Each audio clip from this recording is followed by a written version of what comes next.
Olá, vamos mergulhar hoje em dois conceitos que são, assim, a espinha dorsal de qualquer auditoria financeira: risco e materialidade. Entender como eles se conectam é o segredo para a gente sacar como um auditor chega na sua conclusão final e, claro, por que a gente pode confiar nas demonstrações financeiras. Essa é uma pergunta excelente, não é mesmo? Pensa bem, como é possível dar um carimbo de aprovação sem ter verificado cada transação, cada centavo? A resposta é que o objetivo não é uma certeza absoluta, isso seria impossível. A ideia é gerenciar a incerteza de um jeito inteligente, buscando o que a gente chama de segurança razoável. E para fazer isso, os auditores usam um conceito fundamental: o risco de auditoria. Olha só, o risco de auditoria não é sobre qualquer errinho de centavos. É o risco bem específico de o auditor falar que está tudo certo com as contas, quando na verdade existe um erro grande ali, uma distorção relevante que poderia, por exemplo, enganar um investidor. É um risco sério, e o trabalho todo do auditor é justamente reduzir esse risco a um nível que seja, bem, aceitavelmente baixo. Então, como é que se lida com esse risco na prática? Bem, ele não é uma coisa só. Para conseguir controlar, primeiro é preciso entender as partes dele, os seus componentes. Vamos dar uma olhada nessa anatomia do risco para ver como ele funciona de verdade. Basicamente, o risco total de uma auditoria é o resultado de dois grandes fatores.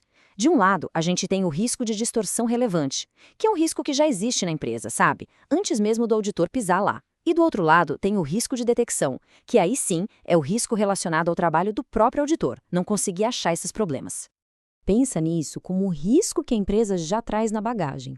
Antes de qualquer auditoria começar, já existe uma chance de as demonstrações terem erros importantes, seja por engano ou até por fraude. Esse é o risco de distorção relevante. E ele, por sua vez, também se divide em outros dois. Esse aqui é o risco bruto, digamos assim, é a vulnerabilidade natural de uma conta a ter erros simplesmente pela natureza dela. Por exemplo, uma conta que envolve muitas estimativas, algo subjetivo, ela tem um risco inerente muito maior do que a conta do caixa, que é bem mais direta. Toda empresa tem algum sistema de controle, certo? Para aprovar despesas, para conferir o estoque. Mas e se esse sistema falhar? Ou se alguém conseguir burlar? O risco de controle mede exatamente essa chance, a probabilidade dos próprios mecanismos internos da empresa não conseguirem evitar ou pegar um erro a tempo.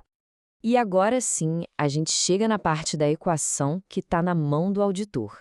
É o risco de que os testes que ele faz, as amostras que ele pega, enfim, todo o procedimento dele simplesmente não seja suficiente para encontrar uma distorção que já estava lá. É o risco do trabalho dele passar batido por um problema. E essa distinção aqui é a chave de tudo, porque ela define a estratégia da auditoria. O auditor, veja bem, não tem como mudar o risco inerente de uma empresa, nem consertar os controles internos dela na hora. Ele só pode avaliar esses riscos. O que ele pode e deve controlar é o seu próprio risco, o risco de detecção. E ele faz isso ajustando o seu plano de trabalho.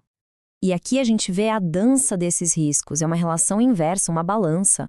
Se o risco que vem da empresa é alto, o auditor não pode se dar ao luxo de ter um risco alto também. Ele precisa diminuir o próprio risco de detecção, o que na prática significa fazer mais testes, buscar mais evidências, ou seja, uma auditoria muito mais rigorosa para compensar. Ok, já entendemos os tipos de risco.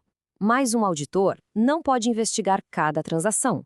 Então, como ele decide o que é importante o suficiente para ser checado? É aí que entra a grande ferramenta de julgamento do auditor, conhecida como materialidade. No dia a dia da auditoria, essas duas palavras, relevância e materialidade, são usadas quase como sinônimos. Quando a gente fala de uma coisa, está falando da outra. É a mesma ideia. Definir um filtro para saber o que é grande ou importante o bastante para merecer a atenção detalhada do auditor. O ponto central aqui não é achar cada pequeno erro de arredondamento, sabe? A questão é encontrar aqueles erros que são grandes o suficiente para fazer um investidor, um banco ou qualquer pessoa que use aquelas demonstrações tomar uma decisão diferente da que tomaria se soubesse do erro. E isso aqui é crucial. Não existe uma fórmula mágica para calcular a materialidade.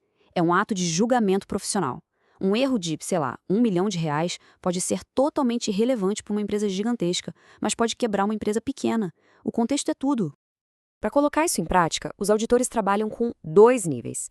Primeiro, tem a materialidade global, que é o limite máximo de erro para o conjunto todo das demonstrações. Mas, para ter uma margem de segurança, eles usam a materialidade para a execução, que é um valor proporcionalmente mais baixo. Funciona como uma rede de segurança para garantir que vários errinhos somados não acabem passando do limite total.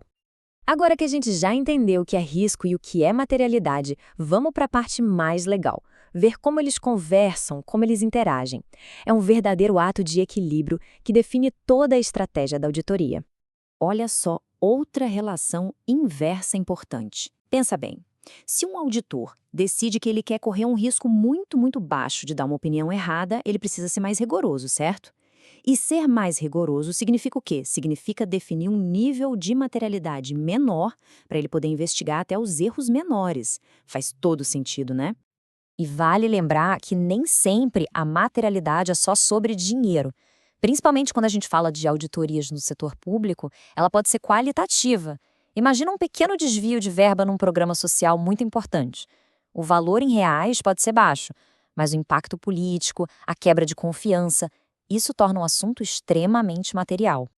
Então, no fim das contas, auditar é mais arte ou mais ciência? A verdade é que é uma mistura dos dois. Tem toda a parte da ciência, dos procedimentos, das normas técnicas, mas aplicar esses conceitos de risco e materialidade exige um julgamento profissional muito afiado, uma sensibilidade para o contexto e isso, bem, isso é a arte. É justamente esse equilíbrio que garante a confiança que a gente deposita no mercado financeiro.